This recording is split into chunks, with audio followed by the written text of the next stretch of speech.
Hi, I'm Keith, and this is my dad, Kerwin. We're here to speak with Star Wars MVP Pete Fletzer. He's big time, very big time. He's so big, he's got his own Wikipedia page. We'll speak with Mr. Fletzer in this episode of Father Son Galaxy.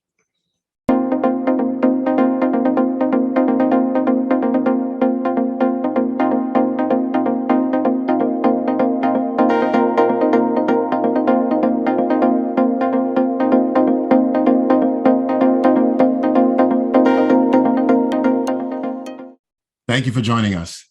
Pete Yeah. Fletzer is a freelance writer who started his career in the late 90s writing for Star Wars Galaxy and Star Wars Insider magazines. His articles were featured at a time when Star Wars was resurging, from the release of the original trilogy special editions and the premiere of the prequel trilogy. Mr. Fletzer is also the host of the Around the Galaxy and Disturbances in the Force podcast. He's the organizer of the Podathon, an annual event that brings together Star Wars content creators and celebrity guests to raise money for the Make-A-Wish Foundation. The goal for 2022 was $10,000, and Podathon exceeded that number, raised nearly $17,000. Mr. Fletzer, welcome to Father Son Galaxy. I am so excited to be here. Thank you so much for having me. Thank you, You're Pete. welcome. Thank you, Pete. We've been looking forward to this for a good long while. Well, I have too. I'm excited to talk to you guys. All right. Congratulations on Podathon 2022. Well, thank you, but it was absolutely such a group effort, including you guys as a big part of it. But yeah, it's one of those things that, geez, it got bigger than we expected very quickly. And just at the end of the day, when I think about it, I'm just so happy that that's almost $17,000, as you mentioned, Keith, is going to go toward literally making wishes come true for kids who need it, and it more than anybody else. So it's just it does my heart good to see the Star Wars community come out and do all those amazing things together. Yeah, it is for a wonderful cause. I'm wondering, what made you choose to create Podathon, and why did you choose the Make-A-Wish Foundation as your charity? Yeah, so back in 2020, I was excited to be going to Star Wars Celebration, and then the pandemic hit, of course, and so much was shut down, including Star Wars Celebration. And so I thought, well, what if we did like a virtual fan event of some sort. But the thing that would make it really special would be if we added a charity to it. And Make-A-Wish, like all charities in 2020, we're really getting hammered by the fact that not everybody was making donations. Everybody was trying to figure out what was going to be happening. And so they were hit pretty hard, as were all charities. That was one of the biggest challenges, was picking a charity. But Make-A-Wish, being about hope for children, kind of really fits the Star Wars theme. And of course, Make-A-Wish and Lucasfilm and Disney have a great history together. So it just felt like the right thing to do. And also, honestly, for all you other charities listening, they made it so easy to collect donations that go straight through them. For years, I had done a golf charity, a local golf charity. And the challenge was the money would come in through a different account, and you'd have to distribute it. And it was difficult for people to donate. It was difficult for people to run through that whole process. But Make-A-Wish's website just made it so that we could connect directly to it. All we have to do is get people talking about it, and then they go and donate directly. But the other thing is Make-A-Wish, as you guys did with your interview with your friend a few weeks ago, and which was part of Podathon as well. When you see and hear what it does, as I was editing the videos to put into to make a Podathon, watching the Make-A-Wish videos, like I had to step away and wipe my eyes, because it's just it's so impressive. There's these little things that make a big difference in a kid's life, and it felt like the right way to go.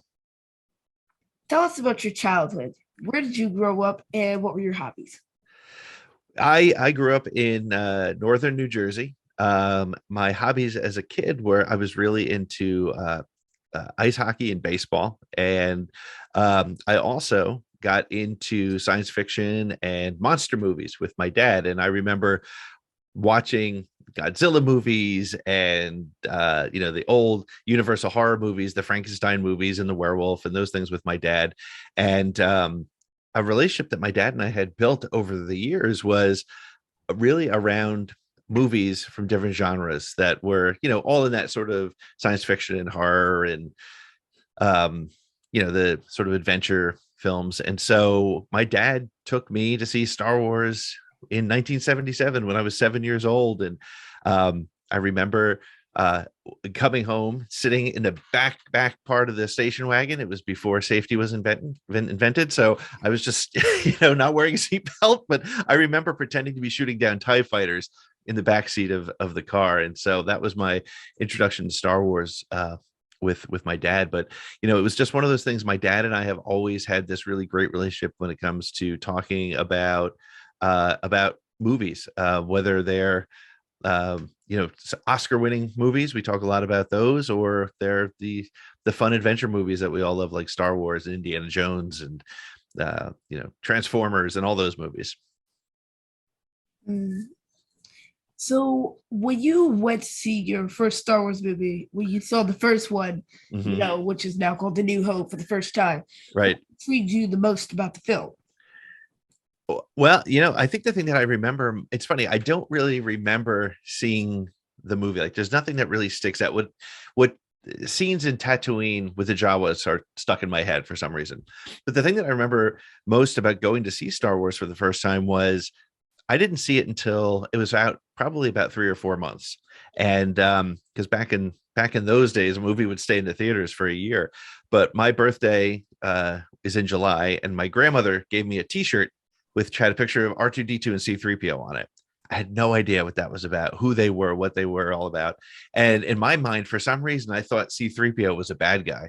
So you can imagine, my surprise when the movie opened and he was sort of running away from the bad guys. And, but it's funny because there was something about that movie that from that moment forward, again, I was 7 years old, everything I saw from that moment forward was compared to Star Wars. And I remember like Close Encounters came out and E.T. and all these other movies.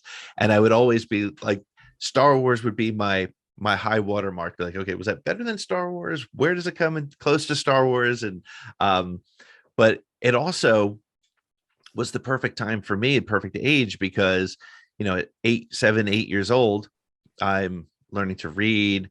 I'm engaging with action figures. And so I was the target audience.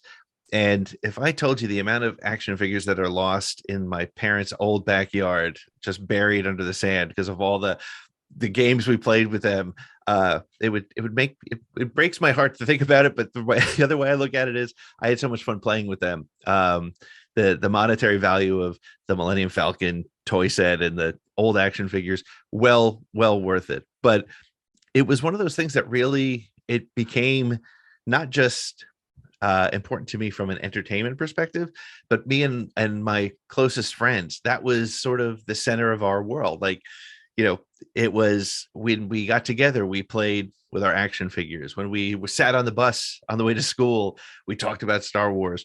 When we doodled in our notebooks, we drew X-Wings and TIE fighters. And so it was really, it took over my world. And what's so interesting is 45 years later, it's still something that I just have this intense love for. And it's kind of, it's interesting that a simple movie has grown into this insanely large franchise and continues to give content that we can all enjoy. And so it's one of those really interesting things. It's a bit of a blessing that I was at the right time to engage with it for the first time. And it's really stuck with me. So you went from being a Star Wars fan to actually writing for Star Wars. Can you tell us about that journey? Yeah, so that was, again, it was directly related to my father. And so it's so cool to talk to you guys about this, because my father and his friends were starting a board game, a trivia board game, because my father's always been a big trivia fan. And they called it the Amazing Science Fiction and Horror Trivia Game. And in the game, this was back in 1990 something, 93, 94, something like that. And in the game, they had a whole section of Star Wars questions. So my dad said, I don't know anybody who knows more about Star Wars than you, so why don't you write the questions for us? I said, sure. And I did. I wrote like 200 questions about Star Wars based just on 3 movies, because that's all we had. We didn't have the prequels. We had the books, but we didn't really go into the books that much in this. So 200 questions from the movies, which if I had the questions handy, I'd ask them to you now and you'd be like, really? People didn't know that, but it's it was kind of funny from that perspective. But so one of the things that they were doing to promote this game was they were mailing out newsletters, literally printed newsletters to people who they had met at various places, conventions and things like that. And my father asked me to write a Star Wars column every other month. I wrote which was hard to do in the mid 90s because there was not much going on in Star Wars. And at the same time, the internet was starting to happen. The websites were starting to pop up. And I decided to create what I think might have been the very first Star Wars fan website. It was called Echo Base. And I think we did it with like GeoCities or AOL.com or something like that. And what was interesting was because there wasn't a lot of Star Wars content on the internet, people thought that I was working for Lucasfilm or Star Wars, or at least wanted information.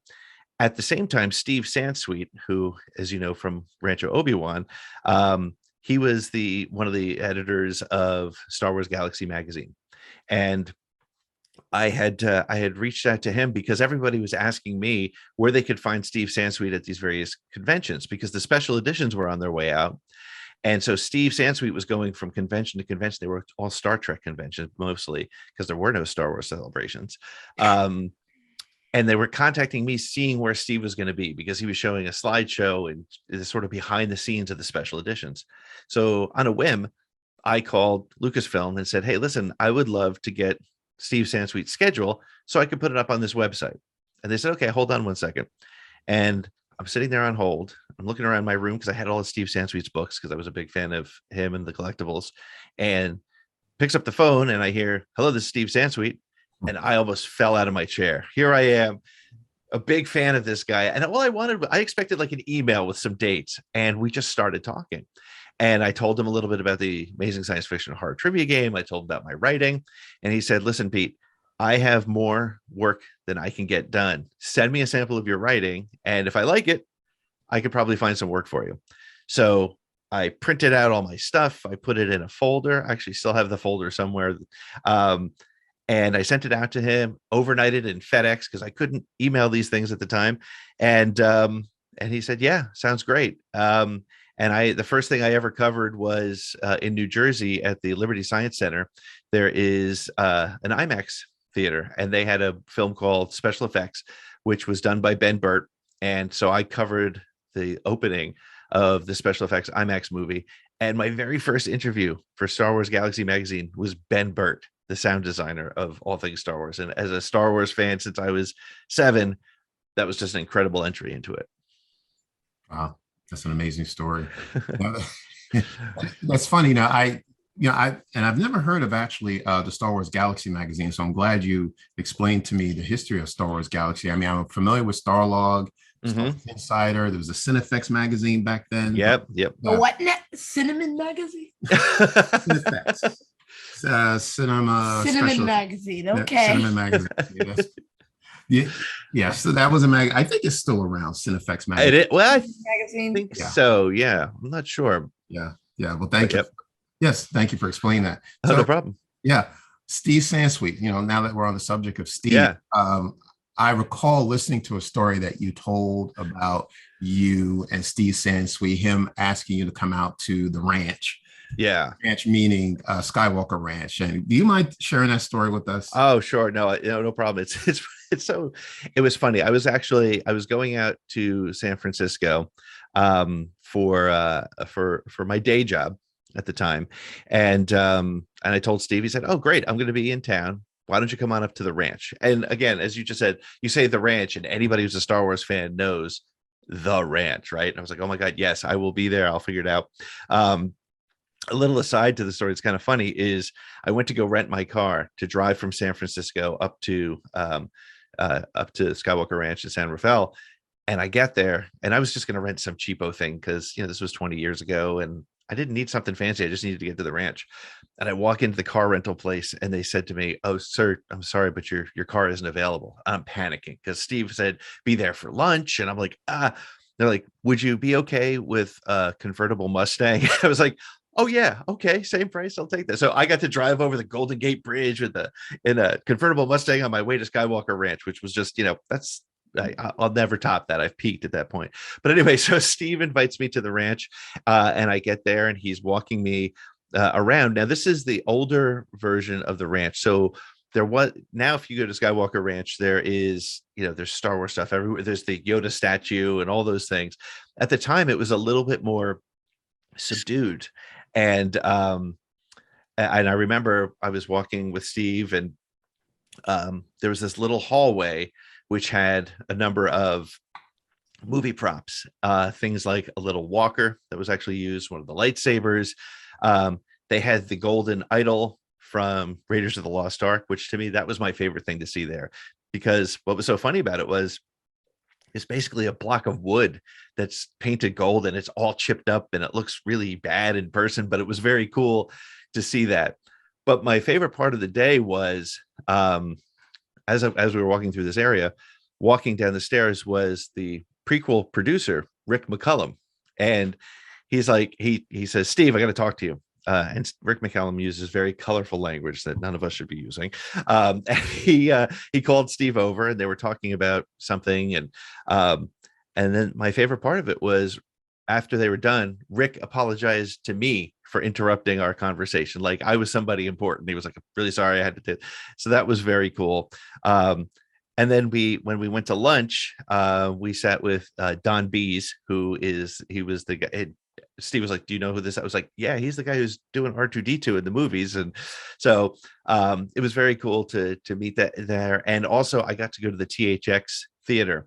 And the thing that I'll never forget is he said, well, I would take you back into the control room, but I can't because they're working on a movie called Titanic, which is coming out later, and they're just finishing that up. I was like, okay, at the time meant nothing to me, but oh my gosh, I was in the building when they were mixing Titanic, which was pretty cool. So, but it was just a beautiful place and just an amazing experience. And I can't say enough great things about Steve, because Steve also invited me up to Rancho Obi-Wan, which at the time was sort of probably about half the size it is now. And he showed me around, and Steve is really probably one of the nicest guys I've ever met in the Star Wars universe. And what was amazing was at Star Wars Celebration this year, even though I haven't seen Steve probably in about maybe 15 years, I went there before it opened on the last day, and he walked out, and it was like we had just seen each other the day before. He was very cool, a very nice guy. And if I always encourage people to support Rancho Obi-Wan, because it's a nonprofit now, and it's a museum of all the stuff that we love. So now, were you in California at the time when Steve asked you to come out to the ranch, or did you fly out? No, well, I flew out to California. I was there wow.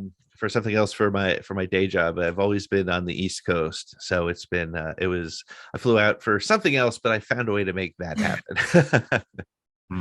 Okay, got you. Now, when I was reading your bio, you mentioned that you stepped away from writing and you disappeared for a period of time. Yes. Why did you step away? Well, I think it was sort of freelance writing, unless you make it really big, there's not a ton of money in it. It's a fun hobby.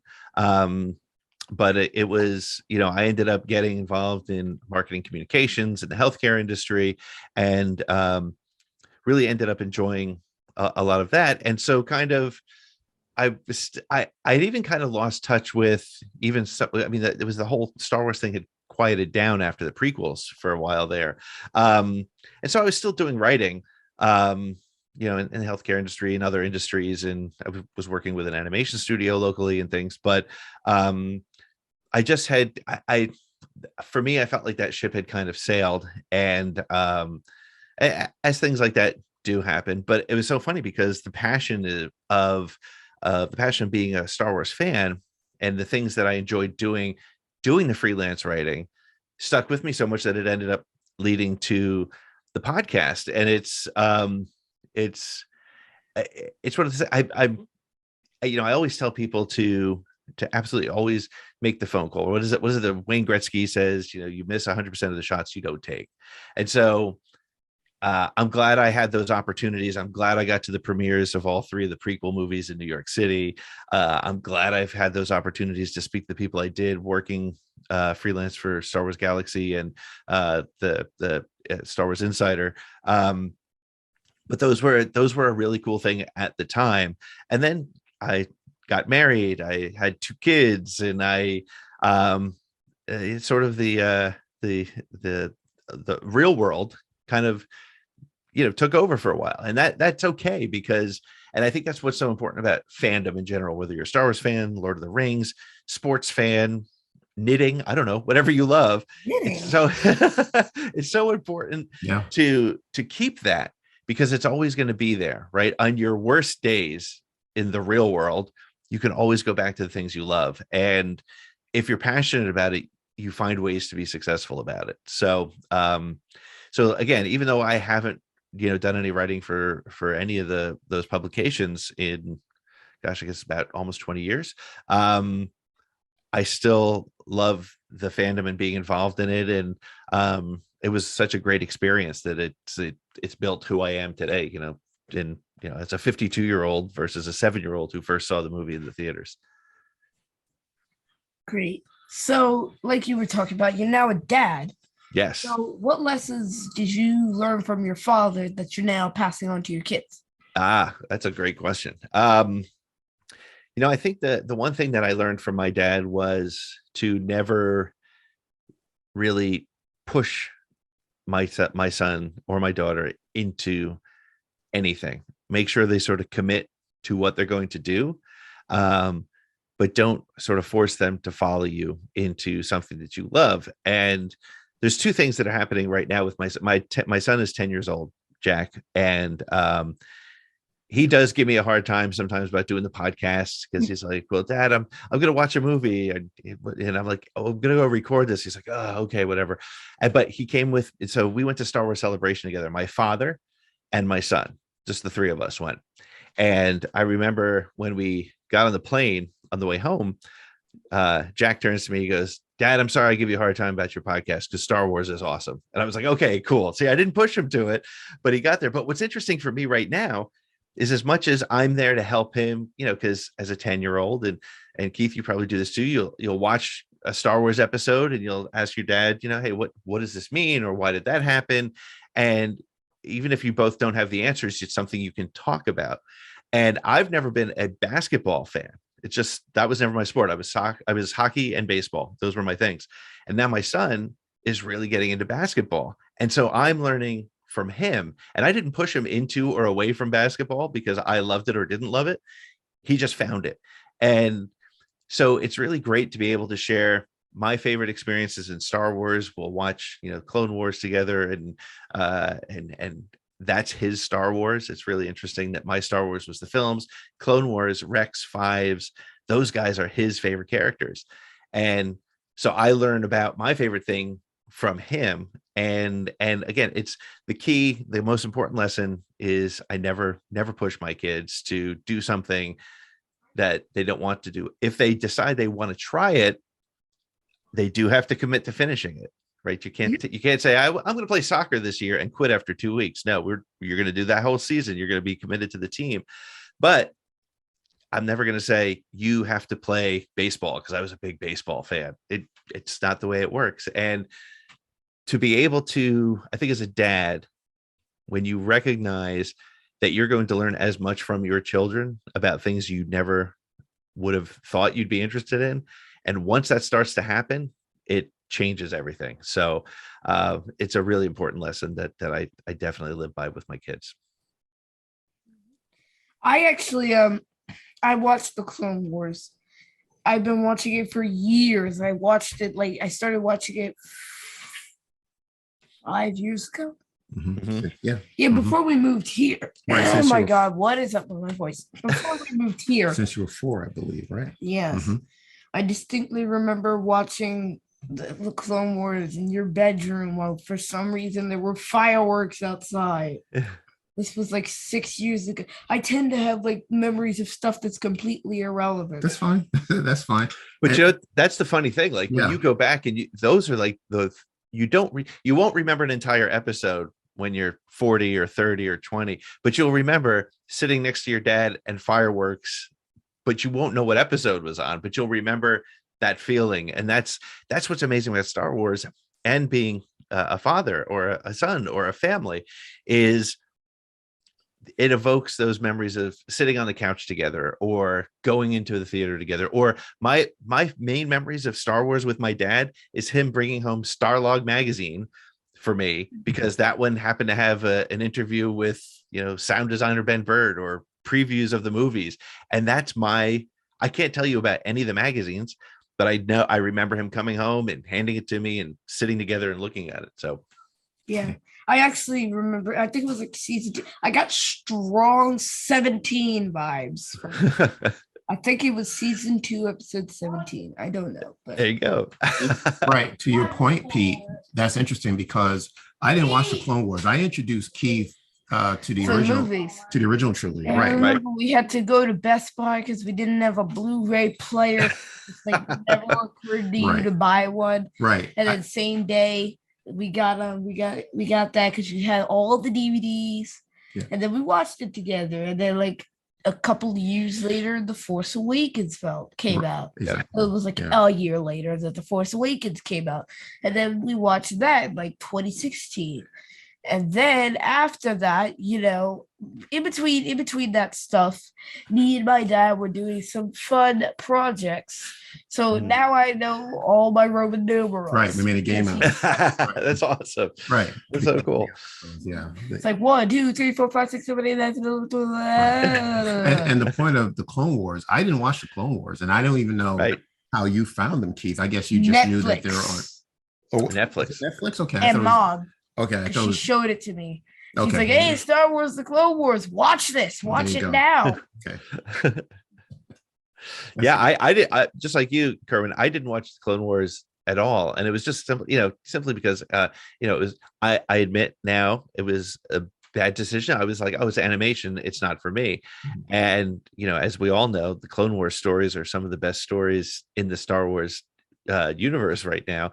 But it is interesting. It was my son that he was gravitated toward that, and it's cool that he was, because I discovered a piece of Star Wars through him, which was so very cool.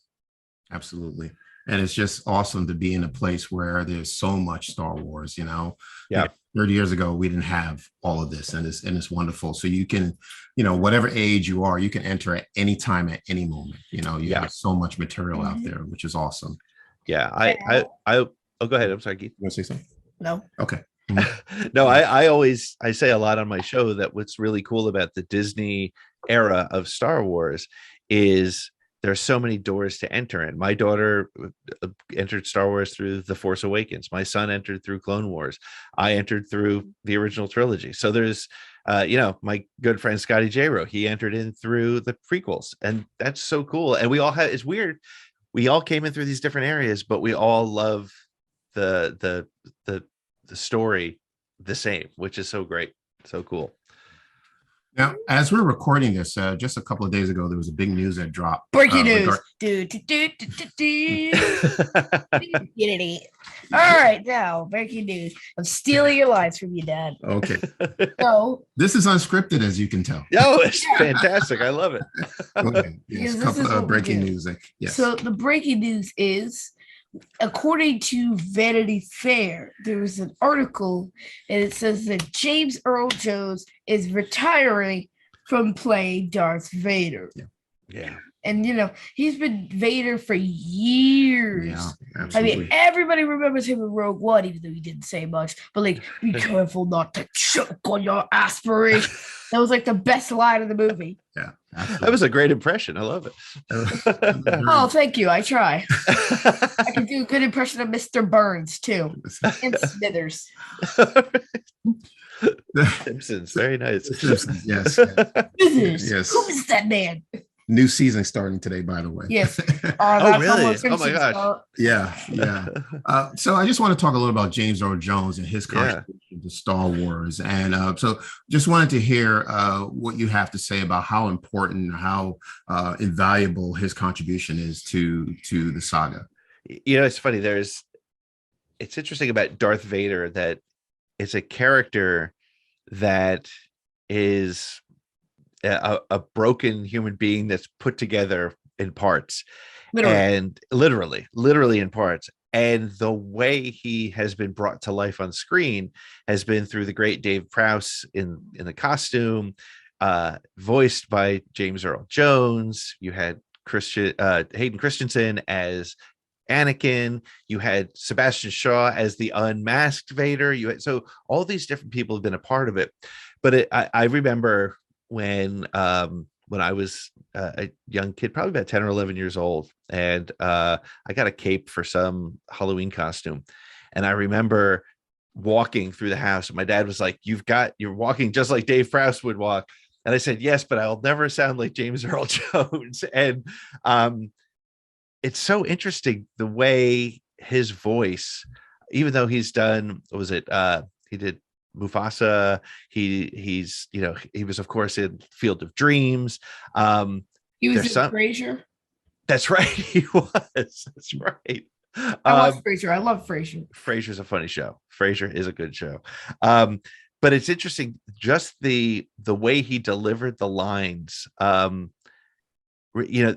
can't be, when it's him and when it's not him. When you play a video game and they don't use James Earl Jones, you can tell. And even no matter what they do with the voice synthesizing and all that, you can just tell it wasn't him. And he's going to be greatly missed doing that voice. And I know there was a lot of technology that went into bringing his voice into Kenobi, but it was still James Earl Jones, and you could still feel that resonance. And I think, look, just like John Williams is retiring as well. He is? Yeah, he said Indiana Jones is probably going to be his last movie. No. Again, a great James Earl Jones. Well done.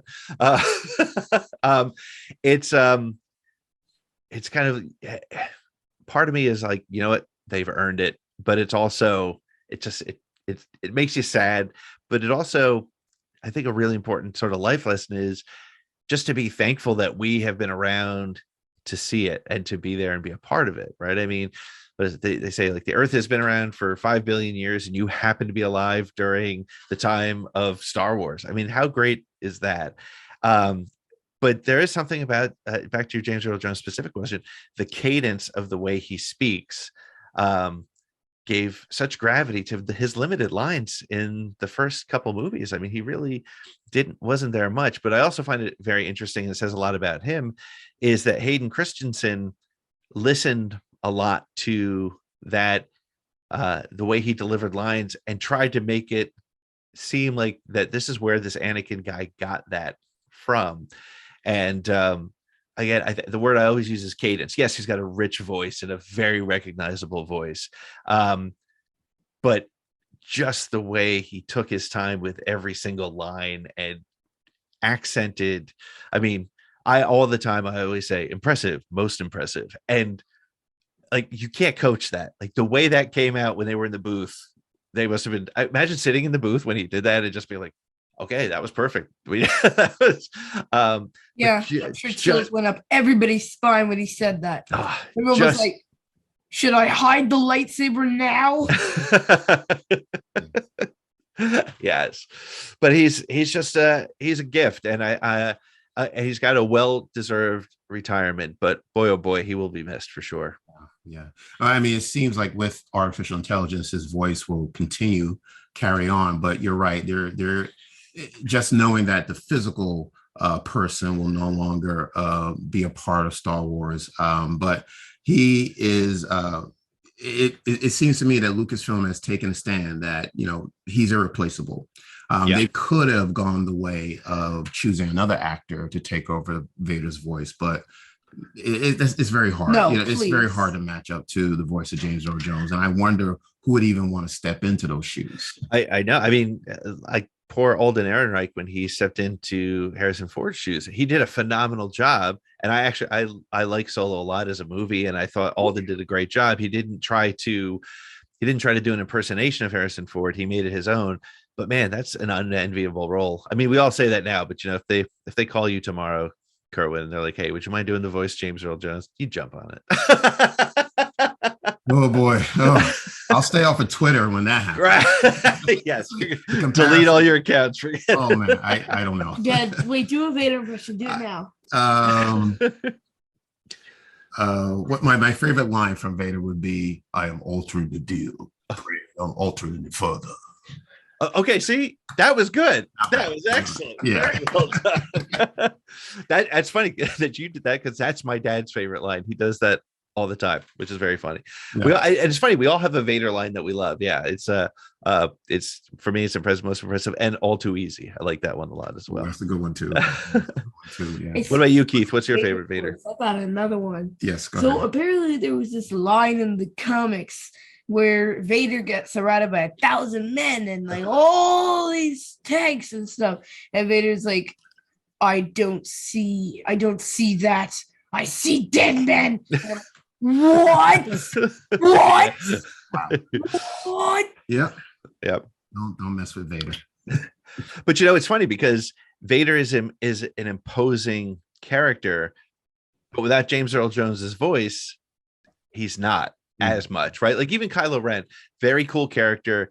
The mask is intimidating. The presence of Adam Driver is massive, but that voice, it's not as scary. You know, it's so. Yep. No, I agree with you.